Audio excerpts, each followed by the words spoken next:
So like I said, we're in the fall season now, which is a little bit simpler, a lot more simple than the spring and summer season, a lot less product.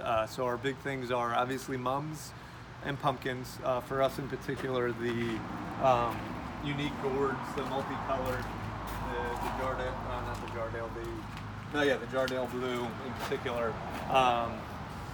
So mums and pumpkins, cabbage and kale is another good seller. I like it because it typically can make it into the Christmas season, so you do get a longer life out of it, where January can roll around and most years the cabbage is still gonna be doing well. In a lot of cases, as it gets cooler, the deeper colors start to come out of it. Earlier in the fall, we really focus on like ornamental peppers and millet.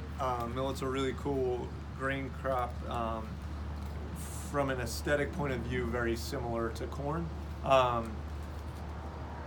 where it starts out green and full of color. So when we're in August and early September, it still fits in with what the normal plant material is doing. And then as we get a little deeper into late October and November, it starts to brown out and look a lot more like that dried corn stalk look. So that's a really cool multi-seasonal crop that still falls into the fall crops. And then the last big one, now continue now even into December, is the winter pansies. So good color, easy plant to care for, really doesn't mind the cold. You can even see the flowers stick up through the snow sometimes in the winter when it snows. Doesn't hold up well with the heat, so that's why we normally like to plant it in the fall, so we can have it fall through spring, and then we're normally taking it out in the spring and replacing with more of our spring annuals. Also a good time of year for landscaping, in the sense of it's a good time to plant and it's not a lot of shock on the plant. Bad time of year because selection isn't necessarily the best. So we have a little bit of evergreens here.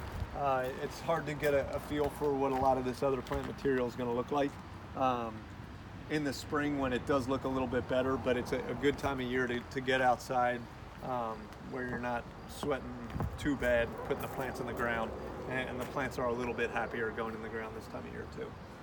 So that's our big fall growing operation. It's significantly smaller than what you see in the spring and summer months. There's a lot more options and a lot of other things to cover, but we still do have some plants in the fall that are looking good this time of year.